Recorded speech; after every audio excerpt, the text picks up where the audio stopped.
Hey everybody, welcome to another episode of Breaking Boundaries by Barbell Apparel. Today I have the pleasure of introducing you to Corbin Burnes.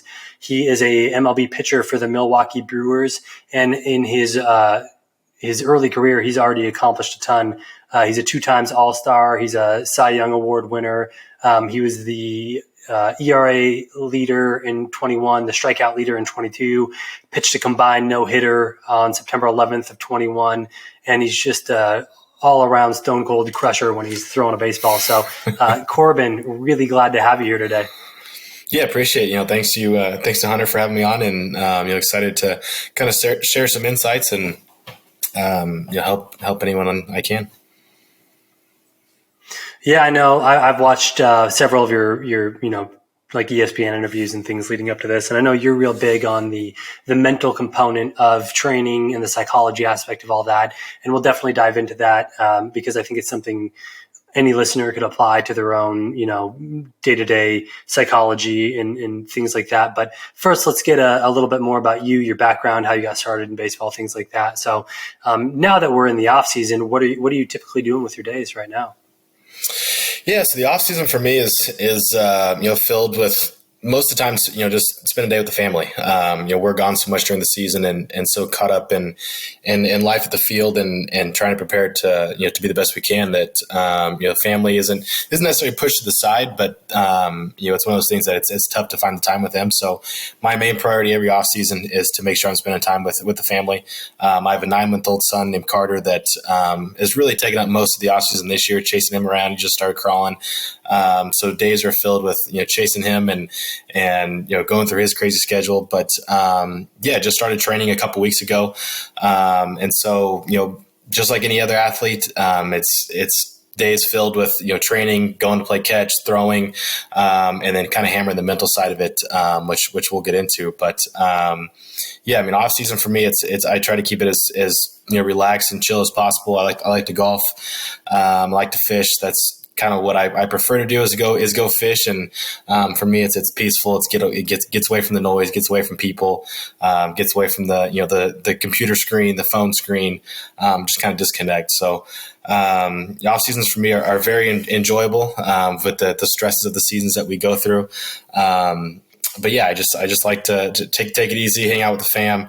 And then, the training and the baseball part of the off season kind of comes second. The training, I kind of work around my daily schedule with my wife and kid.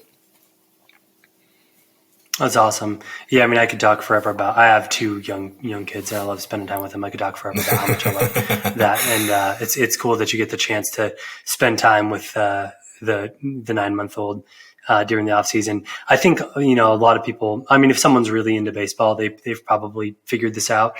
But a lot of people who watch baseball here or there, maybe, not as diehard fans, don't realize just how insane the on-season schedule is for you guys. Between the frequency of games and then the traveling and then everything else you have to do, it's like the schedule's nuts. Yeah, it's definitely it takes up really 8 months of the year, because you got 2.5 months of spring training, then you got a 6-month season, not counting the postseason. So really it's 8 to 9 months of nonstop action. We're at the field typically 10 to 12 hours a day. In season, we play 162 games in 180 days, so there's not many days off, and half those days off are spent traveling to the city you go to. Trips are basically anywhere from 7 days to 10 days long. And then when you're home, it's kind of like, okay, we're home, but then you're still at the field 12 hours a day. So it's one of those things that trying to find family time in season is tough. My wife and son will come with me as much as they can on road trips to cities that are close by. Obviously, we do a lot of traveling in the air, so it's tough on the wife and kid to fly around so much. So it's definitely one of those things that I think a lot of people just see kind of the on field of, hey, these guys are playing a game for a living, which I'm very grateful to play a game and hopefully can do that as long as I can. But there's definitely a backside of it that I don't think a lot of people see, and it's a lot of time away from family. That it puts a lot of pressure on your wife and kids at home to kind of do things on their own and hold a household together while we're gone on the road. Yeah, and just juggling the family life is only one component of everything you have to deal with, right? I mean, just the stresses of having to play that many games, right? Like if you were to divide that up and spread it across the whole year, it'd still virtually be a game every other day, right? So it's like now you're condensing it into the baseball season, and you have to perform and perform and perform over and over again. I mean, what is that like? And do you find it difficult to continually perform at a high level?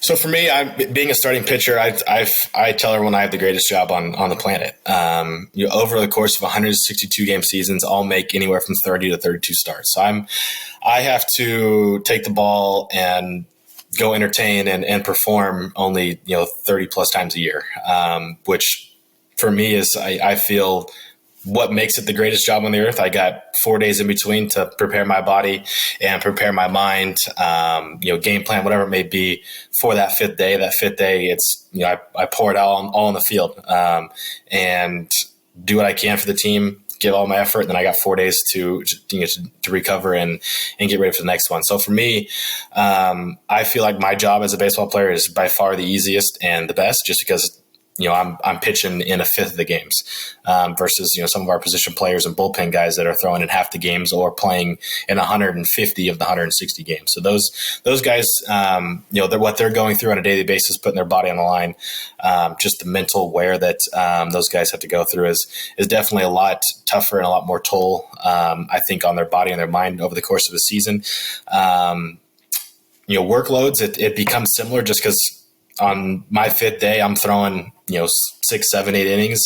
So those bullpen guys are throwing 1, maybe 2 every couple of days. So it ends up at the end of the year, we end up throwing more. It's just in a more condensed, 1 day, 4 days off, do it again, 4 days off. So, a lot of my job isn't necessarily what's going on the field. It's the 4 days leading up to my start, which is what I think kind of separates the, different tiers of pitchers in the league. Obviously you have to be able to throw a baseball really well and get guys out, but I think it's the preparation leading up to that day, which kind of helps guys separate from one another. Yeah. So I suppose like you're pitching in less overall games, but because of the depth you're going in those games, there's a lot of responsibility for either the success or the failings of that given game riding directly on you, right? Like, whereas someone that's only participating in an inning or two or something that's much more positional, like there's not quite so much of the fate of the team hinging on their singular performance. So leading up to those big performances where you do have kind of so much riding on how you as an individual perform in that game, what are you spending those 4 days doing to prepare and to make sure that you kind of execute on your plan? Yeah, so a lot of people ask me, what's your goal for the course of a season? And my number one goal every year is health. I'm able to contribute to the team the best that I can if I'm healthy and on the field. So for me, my main goal in the off season, throughout the year, whatever it may be, is to keep the body healthy, keep the arm feeling good, keep the legs underneath me, whatever it may be, to be able to throw 200 plus innings, make 30 plus starts, because I feel that's where I'm helping the team the most. So my 4 days in between every start is the first day after is completely geared toward recovery. It's making sure the body's feeling right. It's starting the recovery process so that I know by day 5, my body feels 100%. I can go out and perform it at the maximum level. So first day after is always recovery. There's many different ways that guys recover. There's the hydrotherapy, hot and cold tubs. There's stem units with the electrodes, that kind of stuff. There's just manual massage stuff, soft tissue. So whatever it may be, guys use many different avenues to try to recover. Throughout the course of the year, I use basically all of it.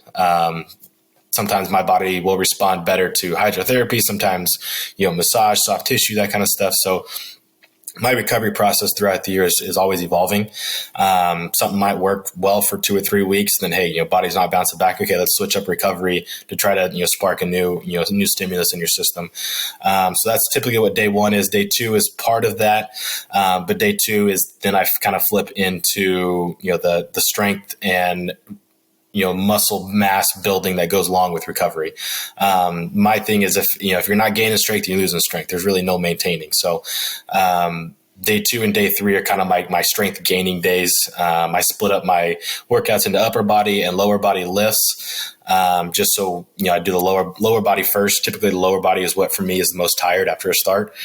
So if I get that workout done day 2, then I still got 2 days for the legs to completely recover to be ready to go for the start day. So, day two and day 3 are the strength, kind of the strength days along with the recovery days to kind of keep, building strength throughout the year. So you're not, tailing off by August and September, and can just kind of feel gassed and weak by the end of the year.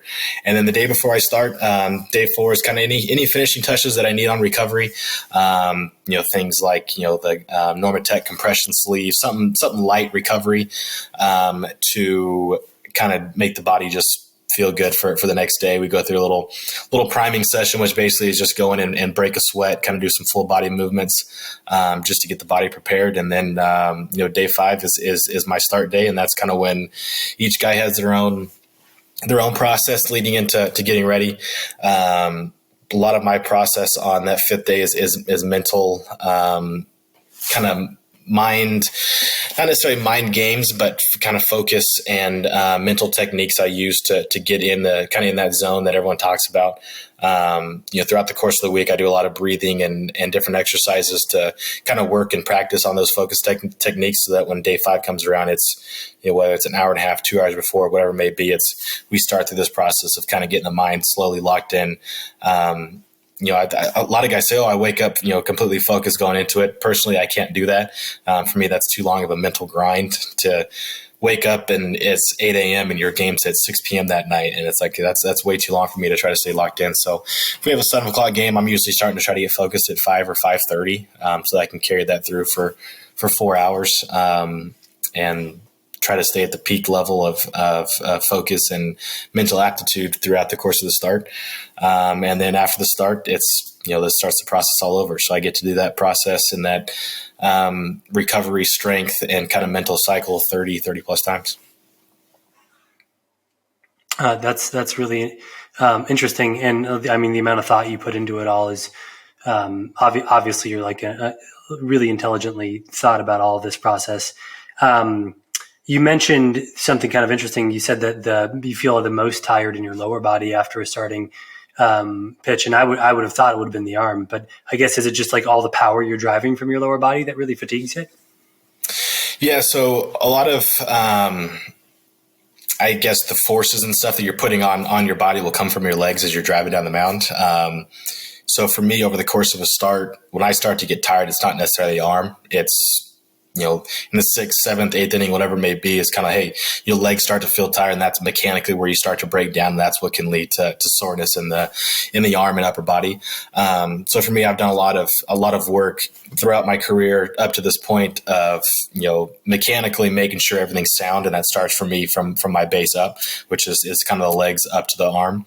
So a lot of my focus mechanically is in the legs, torso, the core, working on good separation with your core and your lower half. So for me, when things start to get tired, it's the legs. It's typically the back leg. That's where we're, creating all of our forces driving off the mound. So when that starts to get tired is kind of when things start to break down. So for me, at the end of the start, the next day, that's where most of my recovery goes into is kind of the legs, whether it's through hydrotherapy or like I said, the soft tissue massage. Obviously, we'll still work on the upper half because there's going to be some soreness up there just because you're throwing a baseball 100 plus times in the stretch of 2 hours. So it's definitely a lot of load on the arm, but most of the soreness for me comes in the lower half, and that's where most of my focus on strengthening is in the off season is in the lower half, and during the season it's the lower half. So if you look at a lot of guys in the big leagues now, I mean, just physical specimens. Their lower half, their thighs, their quads. It's unbelievable how big some of those guys are. And for me, it's like I'm just trying to get to that level that these guys are on, because I know that if I can have that kind of strength and that stamina over a course of 7-8 innings every time, it's just going to lead to positive results. Yeah, well, I mean, you seem to be having an amazing start, and everything seems to be trending in the right direction. So I'm sure that you will definitely achieve those goals, and we'll keep decking you out with the jeans that fit those beefy quads. You mentioned that your recovery regimen, you kind of change up as you're finding certain stimuli to not be producing the recovery results you desire or whatever. What's your gauge for deciding that, hey, this regimen's no longer doing what I need it to, so I'm going to mix things up? Or is it like more of an intuitive feeling, or are you seeing like your performance on days 2 and 3 when you're lifting weights or whatever go down, or kind of like what's the impetus for you to say like, okay, hey, this isn't working quite as well as it was. Let's mix things up. Usually it's when we get to days 2 and 3, and the body isn't feeling like we want it to. Typically, the day after I start, that kind of day 1 recovery day, by the time day 2 rolls around, there's maybe very little soreness to no soreness in kind of the lower body, the upper half. So for me, when that kind of carries into the day 3, when we're getting into lifting the upper half, if the shoulder's still feeling a little sore, the legs are still feeling a little weak, whatever it may be, that's kind of when it's like, hey, you know what? We're day 3. We should be feeling pretty good. That's also the day I throw my bullpen, which is roughly 12 to 15 pitches. So if in my bullpen, I'm still feeling soreness and, my legs are still tired, or, shoulder's still a little sore, or even the core is, just still, relatively sore. That's when the next time we go through, we got to kind of switch up the game plan, of whether it's, hey, we need to kind of tone down the exercises, the strengthening stuff, because it's late August. So we need to make sure the body's primed for a September, October push, or it's middle of the season. It's May, it's June, and hey, we're still sore day 3. Then we really need to look into different average of recovery.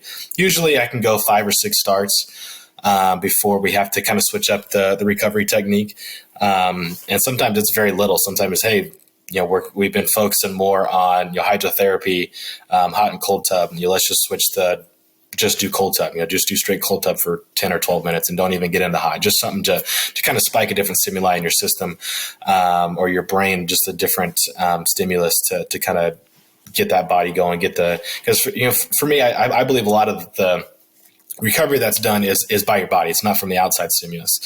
So for me, it's what you put in your body. It's how you're preparing your body that allows your body to bounce back. And so if sitting in a cold tub for 10 minutes, kind of jumps that stimulus in your brain of, hey, we need to get recovering, then that's perfect. So for me, it's more about doing different things to remind your body, remind your muscles, like, hey, let's recover and let's try to do it as quickly as possible.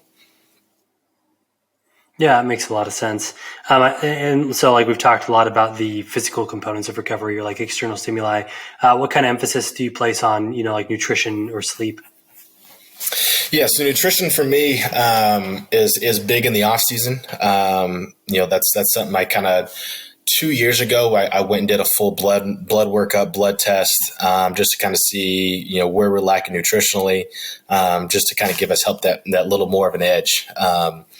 So nutritionally is heavily focused in the off season, just because we're not doing as much with our workouts in our bodies. We're not having that heavy stress from pitching and throwing so many balls in a day. So for me, that's where workouts and nutrition are really important. In the off season, it's not as much, just because we're working out so much, we're training so much, we're throwing every single day. That the stresses of our body are a lot higher. That it's more about just making sure our body has a food source and has an energy source. So nutrition is big for me in the off season.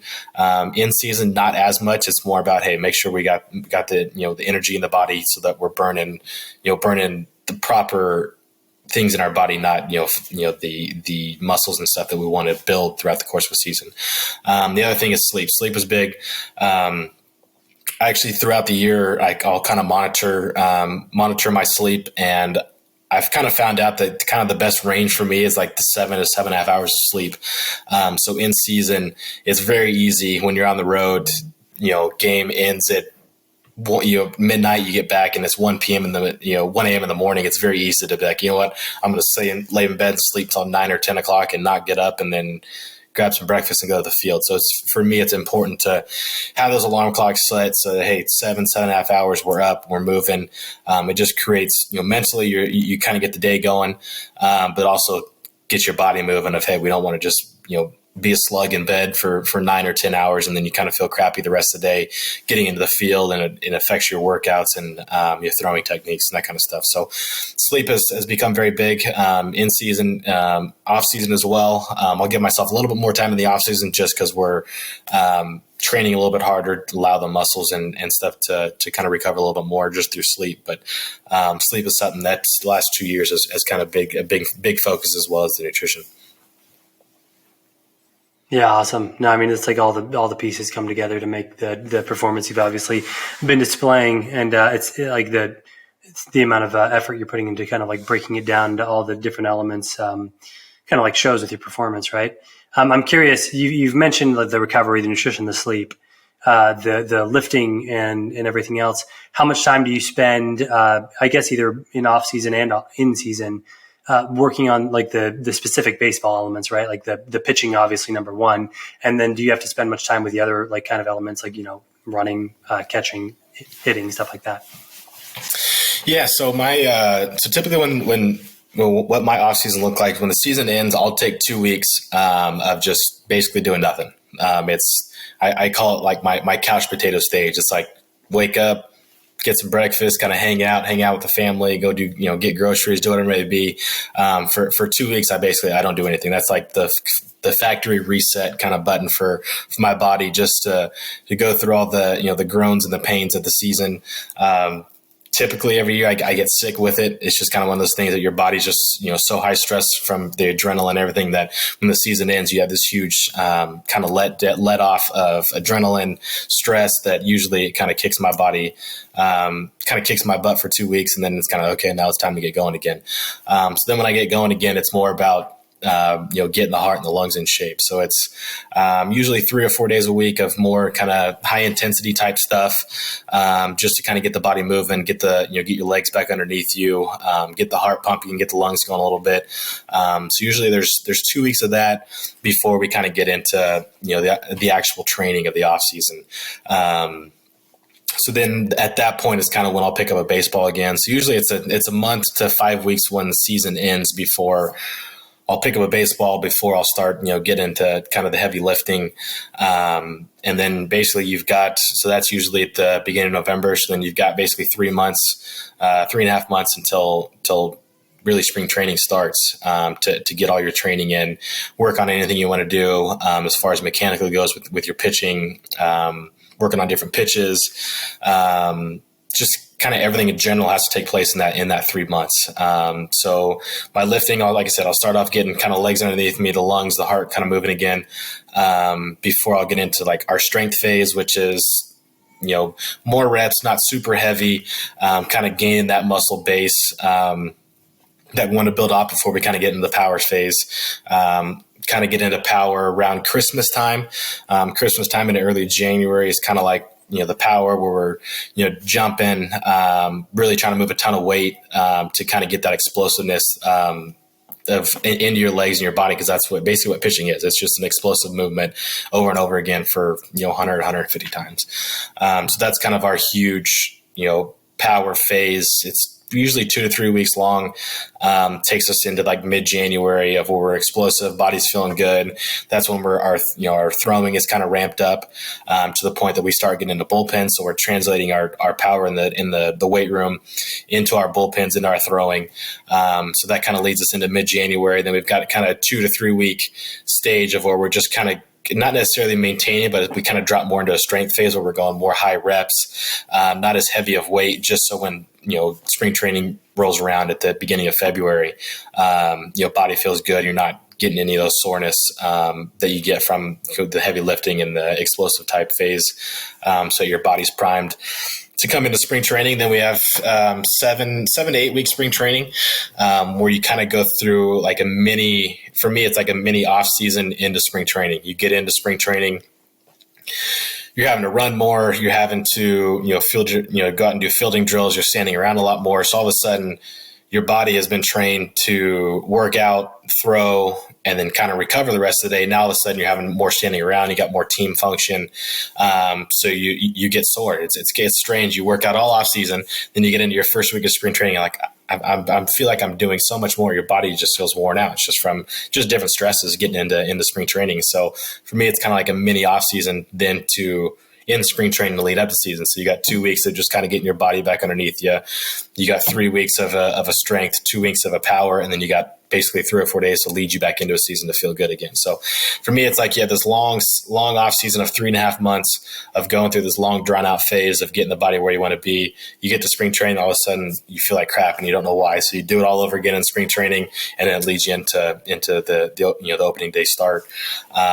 feeling that, the best you can, explosive, you've worked on all your pitches. For me, throwing in the off season isn't a huge priority. I know I'm going to get plenty of throwing when I get to spring training. So typically when I start throwing, it's 3 days a week for probably 3 weeks, just kind of get the body, the arm kind of going through the motion, kind of get your mind remembering what it feels like. And then I don't really ramp up throwing until right around Christmas time when we get into that explosive, that power phase. Cause I feel like it translates perfectly into, long tossing a little bit, getting on the mound, throwing some bullpens. So I feel like they kind of go hand in hand. And then, we get plenty of throwing in spring training and throw roughly 15 to 20 innings of work in spring training leading into the season. So it's definitely a lot, but for me, that's kind of what I found works best to have the body feeling right and the arm feeling right going into that opening day start. Yeah, no, it makes a lot of sense. And I mean, the schedule between, like you're starting 30 or so games, and then you have these periods in between your games, but it's basically already all mapped out, right? You have your recovery day, and then you have to keep lifting to keep your strength up, and then you have to prepare for the game, and then you have to pitch the game. So I'd imagine that like you kind of need to go into the season with everything you need already kind of like built in terms of like your physicality, right? Like once you're in season, it's more about performing and maintaining what you have. There's not a lot of opportunity to kind of like make gains or adjustments at that point.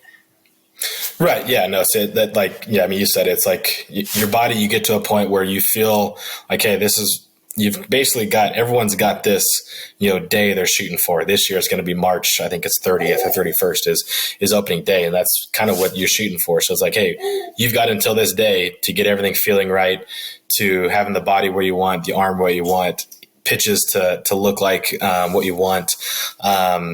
And then, once you get there, that's like, here's kind of as a starting pitcher, here's your template of you got 30 starts, you've got 4 days in between, go out and perform. Obviously there's injuries and you kind of get banged up along the way that can kind of throw off your template. But for me, once you get in season, that's where, the mental side of it really comes into play, just because you've got everything lined up for you. Now it's all about, can you stick to your plan?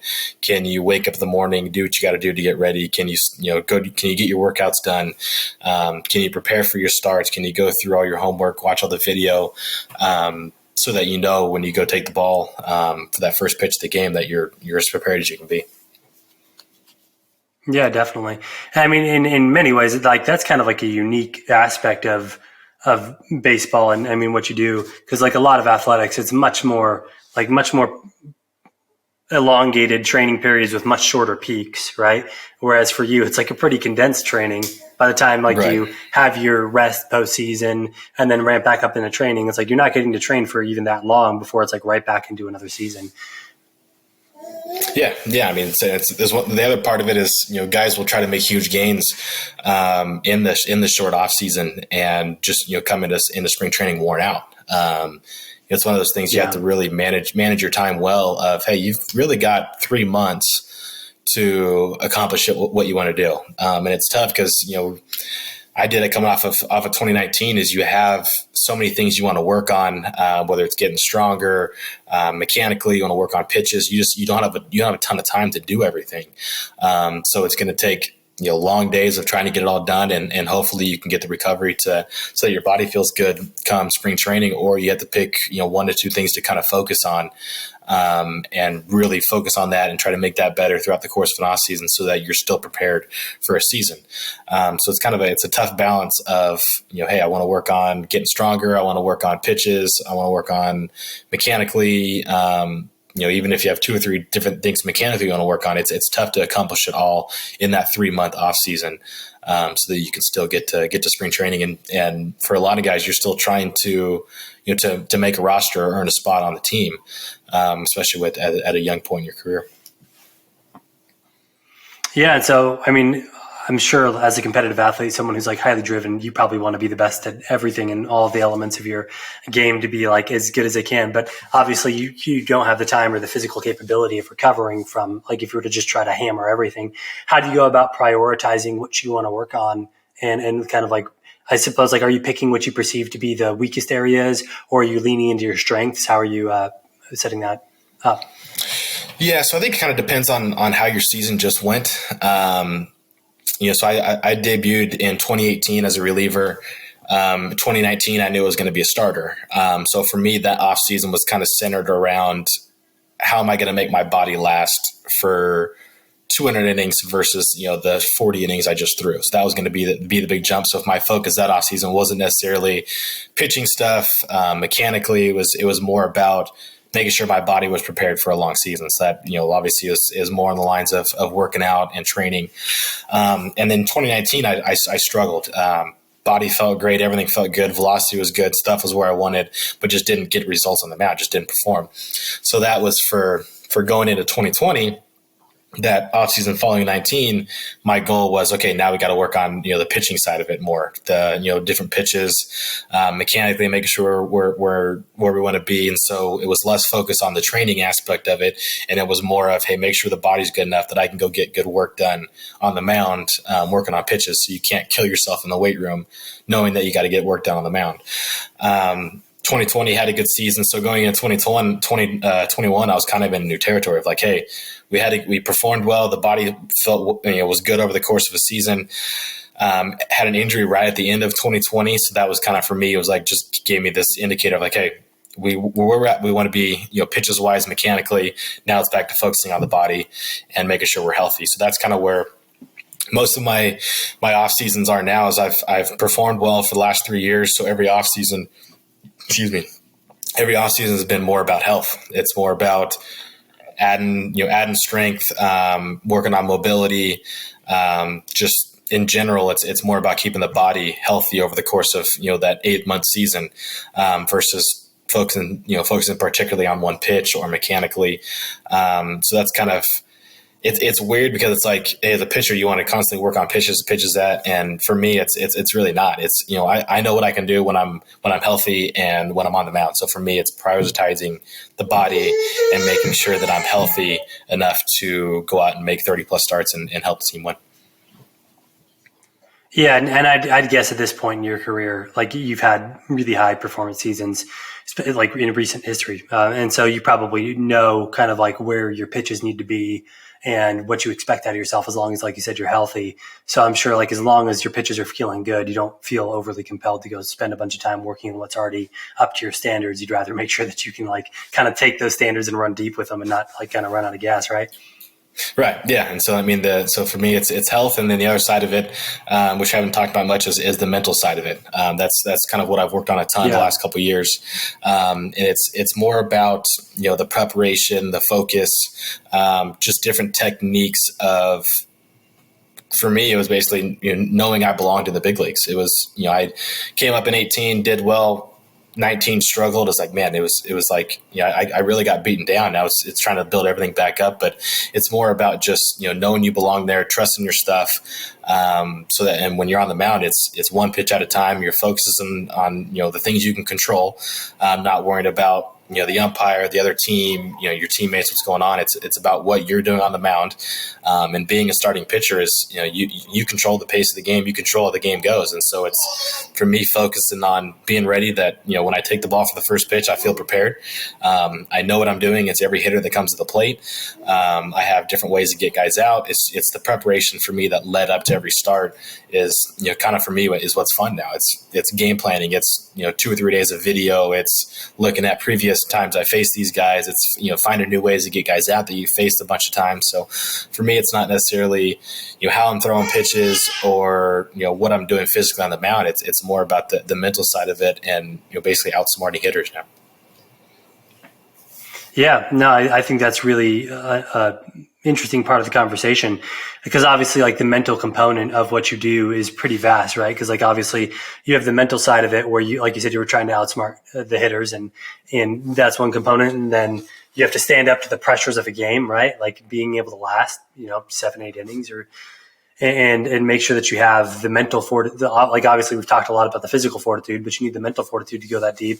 And, like, I mean, you pitched a combined no-hitter in September of last year. So, like, that is an example, right? Do you feel like as the game's going on and you're getting deeper, were you thinking about that? Like, hey, this is a no-hitter, I'd really like to, like, make this happen? Or are you just focused on, like, the one pitch at a time? How are you breaking that down mentally? Yeah, for me, I didn't really notice it. My main focus for every start now is, kind of, is the one pitch at a time mentality. For me, if I'm able to take care of business leading up to my start so that I'm fully prepared, body feels good, had good bullpen, pitches look good, mechanically you feel good. The last component is the mental piece leading into it. If you know that you're prepared, you know how to get guys out. This certain hitter get out this way. This guy can get out this way. It's just more about executing your pitches and knowing that, hey, you're going to have misses in every start. That's just kind of, no pitcher is on the mound, and even in perfect games, threw a pitch exactly where they wanted to every single time. There's always mistakes that are made. So you got to know that going in, that, hey, mistakes are going to happen. It's just about where my miss is going to be when I make this pitch. So that to me is built into a lot of my bullpens and the prep leading up to games of, hey, mechanically, I want to be able to throw this pitch here, but if I'm going to miss, mechanically, I want the miss to pull it, away from the plate. You don't want it to be left over the middle of the plate, because that's where damage is done. So that's something I've kind of built into all of my pitches mechanically. Kind of just how I'm going about things is, when I make mistakes, I'm going to make mistakes in good places. I'm not going to make mistakes over the plate, because being anybody can go out there and get anyone out when you're on top of your game, throwing everything where you want to. It's the days that you aren't able to hit every spot. Your fastball isn't as hard that day. Your curveball is not as good that day. You have to be able to know how to get hitters out when your best stuff isn't there, and knowing a lot of that is knowing where your mistakes are. Certain days you might walk an extra guy or two because you're being a little bit more careful, but in turn, you're going to have less balls that are left over the plate, and give yourself for better chances for better results. So for me, a lot of that's built into the mental side of it, not just trying to overpower something when you're struggling that day. It's kind of falling back to your training of knowing that, hey, I've done this a million times. This is where my mistake's going to be. Don't try to do something that you can't do. And, for me, that ties into kind of the one pitch at a time of putting everything to the side of, hey, this last pitch, I just, hung a slider that a guy missed. Okay, I got away with it. Let's try to throw it again and make it even better. Like, no, it's just, you made a mistake, step off the mound, take a deep breath, flush it, get back on the mound, get back into your preparation and your game plan of trying to get hitters out, and just know that your body is going to follow suit, because it has for hundreds of times before that. Yeah, no, that's awesome. I think that, like, the self-awareness, right, of, like, knowing that if you're going to, like, right, no one's always going to be at peak performance. Like, stuff happens, bodies are fickle. But having the awareness to kind of have, like, secondary or third level game plans of, like, all right, well, if I'm not going to be perfect today, this is where I know I'm prone to make mistakes, so this is the game plan now. Is that kind of how you're putting games together? Yeah, absolutely. I've over the course of my time in the big leagues, I've developed I throw 5 different pitches now. So I would say of my 33 starts last year, I probably had 4 starts where I was able to throw every pitch the way I wanted to. So then you've got another 10 starts where, hey, the slider isn't very good today, so we got to rely on the curveball more. The changeup isn't very good today, so we got to rely on the slider more. So you kind of find out pretty early in games of what feels good and what doesn't. Obviously, you can't completely not throw a pitch, because it just eliminates one look that a hitter doesn't have to worry about. So even this kind of goes back to the, hey, it doesn't feel great today. Know where your mistake is and just throw it there. Sometimes you throw balls on purpose if they're more, for the purpose of another pitch. So you can't completely can a pitch, which I think that's something I kind of preach to a lot of our young guys is, hey, even if your curveball isn't good that day, throwing one in the dirt can help your fastball or can help your changeup, whatever it may be. It's just something that it doesn't necessarily have to be a good pitch. It's something that has to be in the hitter's mind. That's where it's all goes back to playing the mind games with the hitter and trying to outsmart the hitter of, hey, the more pitches you have, even if they're not very good that day, it still has to be in their mind of, hey, he might throw this or he might throw this. So for me, a lot of the game plan is knowing, hey, if the curveball's not good today and the slider's better, that's fine. We can rely on the slider, but every now and then we need to throw this curveball just to give us the option of going to the other stuff. And so I think a lot of that is the game planning that goes into it, of knowing in certain counts when you can throw this pitch, even if you're not throwing it well, just to get someone off another pitch. And so I think that's kind of where the extra kind of the next layer of pitching is for a lot of guys, is knowing that, is basically knowing how to get outs when your stuff isn't that good that day. Yeah, definitely. And so when you're when you're prepping for a game and you're sitting down, kind of like I've seen interviews and you've spent time working with a sports psychologist and you keep a journal, and you obviously place a lot of focus on the mental components of your performance. Kind of like the day before a game or the hours before a game, when you're getting focused, what are you kind of like hoping for in terms of outcome? Like, obviously the goal is to win, right? But that's like, if that's relying on other people on the team, like there's a million components to go into winning a game. But in terms of your own performance, like, are you just trying to focus on the fundamentals and deliver each pitch the best you can? Is that like your main goal?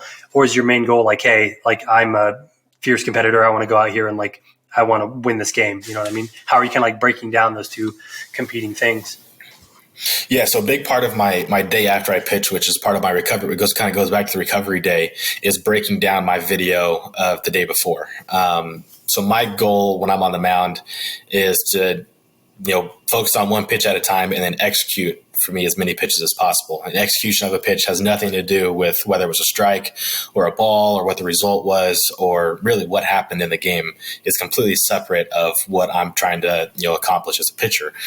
For me, if I can go out and if I can execute as many pitches as I can that day, it's going to give myself and the team the best chance to win. So when I'm breaking down video after the game, I look at every pitch separately, and it's basically I'm determining whether I executed that pitch or not. So if it's the very first pitch of the game and I'm trying to throw a fastball in the outer half, like, you give yourself more of a room to miss, in a way, of whether that pitch was executed or not, versus when you have two strikes on a guy and you're trying to strike him out. Like, yes, you may have struck the guy out, but it was a bad pitch. The guy just swung and missed. So that would, for me, is a non-executed pitch. So my goal is to always try to be in like 70 or more of as far as execution goes. As a whole in the season last year, I think I ended up being about 73% on execution. 2021, I was about 77% execution, which was the year I won the Cy Young. So for me, it's just part of the recovery day is going in and watching video and basically breaking down the execution of every pitch. Each pitch is thrown in put in a different category, whether it was a cutter, a sinker, a curveball, or slider, ahead in the count, behind in the count. So basically everything I spend the time of tracking every pitch and putting it kind of in a spreadsheet and a chart, which is what my mental coach helps me with. And then he turns all the data, spits it back out to me, and I know that, hey, my cutter to left-handers on the inner half of the plate, when I was ahead in the count, I only executed at 30% of the time when we're looking for that 70% execution. So in my bullpen and my preparation that week, I can focus on throwing the cutter to the that side of the plate or whatever it may be. So it kind of gives me a game plan of what I want to do and what I want to focus on for that next week. So it's kind of like a built-in system of, hey, yeah, main focus is recovery, make sure the body's prepped for the next start, but then the pitching focus is basically spit out to me in this this data that we do of, hey, the curveball wasn't very good, but we knew that, but we only executed it 30% of the time. So that's something that we can make better in the next start. So for me, it's all about execution, and that kind of leads me into my my preparation for the next week, and kind of gives me the goal of what I want to do every time I take the ball. Yeah, no, that's really cool. Like the deep focus on both the fundamentals and also like the data and statistics element of it, I think is like really, really insightful. And I also think like from a practicality standpoint, right? Like there's a lot of work going into all this from your perspective and the people on your staff and your team helping you achieve all this. But like kind of like the thing that's really executable of it all is that you get to really just kind of like focus on these kind of like very minute elements of your performance as an athlete, instead of having to worry about like this big picture stuff. It's like, okay, what can I control? How do I what is it within my control? What happens when this happens, and how can I adapt and evolve in response to all of those outcomes? Because like you said, you never know what's going to happen when you go into a game, but you know what you're capable of. And you know that like if something's slipping, if you're getting tired, you even kind of like know the outcomes in those regards and how to like respond and adapt to all of that. So I mean, it sounds like at this point, I mean, you're still early in your baseball career. You're a young guy, and you've got this like pretty well wired. So I'm sure that I expect to continue to see big things and awesome performance from you, because you just seem like a really well-developed athlete, both in terms of physical capability, but also in terms of like just knowing yourself and intelligence. So I think that's awesome to see. In terms of your plans for the future, I'm sure, like, are you approaching that kind of the same way you approach your pitching, just like one season at a time? Or do you think like more far out, like these are my broad goals with baseball, or these are my goals outside of baseball? How do you approach all that? Yeah. So, as far as baseball goes, yeah, I think it's more just taking it, one season at a time. When I set out from, just starting my baseball career, you have all these goals of, hey, I want to be an all-star, I want to win a Cy Young, and, the eventual is, you want to win a World Series. So for me, I've achieved basically every personal goal that I've wanted to achieve in my career. That was kind of one of those things I joked about telling my wife. It's like, hey, you know what? When I win a Cy Young, I'll be good I'm good to retire. So, 2 years ago I won the Cy Young. She's like, so you're going to retire now? I was like, well, can't really do that yet. But, for me, it's just like, personal goals. I've reached them all. Obviously, I still want to go out and perform the best I can, for the rest of my career every single season. But for me, it's that last goal is winning the World Series. So it's winning. It's winning it all. So that's kind of not necessarily what drives my my off seasons of, hey, I want to win a World Series, I'm going to do whatever it takes to win a World Series. Obviously, there's still parts that go into that of staying healthy and making sure you're at the top of your game. But as far as when the season starts and my goal for the team at the end of the year is to be standing there holding the trophy to having won a World Series. So as far as my baseball career goes, if I can at the end of my career say that I won a World Series, that would kind of top everything off. But yeah, I don't know how much longer I'll be able to play this game. I don't know how long the body's going to hold on for. I don't know how long the game's going to want me to be around. I think a lot of guys' careers are dictated by kind of what the game throws at them and what the game asks for.